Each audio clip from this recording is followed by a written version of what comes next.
Petrol diesel పెంపుపైన Telangana CM Revanth Reddy ఆగ్రహం వ్యక్తం చేశారు. మోడీ ప్రభుత్వ నిర్ణయం సమర్థనీయం కాదన్నారు. ధరల పెంపుతోటి సామాన్యులపైన భారం పడుతుంది అన్నారు. నిత్యావసరాల ధరలు పెరిగి ప్రజల నడ్డి విరిగిపోతుందన్నారు. ఓట్ల కోసమే ఆత్మనిర్భర్ నినాదమని ఎద్దేవా చేశారు. కేంద్ర నిర్ణయాలతోటి చిన్న మధ్య తరహా పరిశ్రమలు దెబ్బతింటున్నాయని విమర్శించారు. యుద్ధాన్ని సాకుగా చూపి ధరలు పెంచుతున్నారని మండిపడ్డారు. మూడో అతిపెద్ద ఆర్థిక వ్యవస్థ అంటున్న కేంద్ర పెద్దలు చెబుతున్నారని, అలాంటప్పుడు మరి ధరల పెంపు ఎందుకని రేవంత్ ప్రశ్నించారు.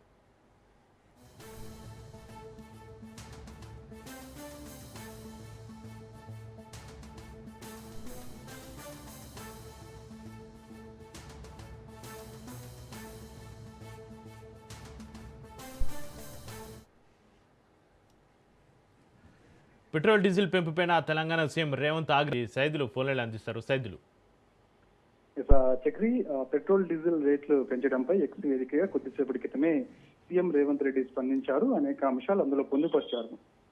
ఇరాన్, ఇజ్రాయెల్, అమెరికా యుద్ధం కారణంగా పెట్రోల్ రేట్లు పెంచుతున్నామనే సాకు చెప్పడం సరైనది కాదని చెప్పేసి కూడా కేంద్ర ప్రభుత్వాన్ని సీఎం రేవంత్ రెడ్డి ప్రశ్నించారు.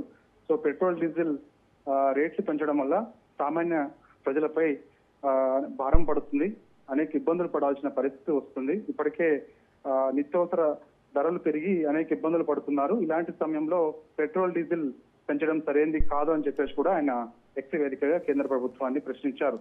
ఆత్మ నిర్భర్ భారత్ అని చెప్పుకుంటూ పేద ప్రజలపైన ఇష్టానుసారంగా పెట్రోల్ డీజిల్ రేట్లు పెంచడం ఎంతవరకు సబబు అని చెప్పేసి కూడా ఆయన అంటున్నారు. ఇప్పటికైనా సరే పెంచిన పెట్రోల్ డీజిల్ రేట్ని వెంటనే తగ్గించాలని చెప్పేసి కూడా ఆయన డిమాండ్ చేశారు.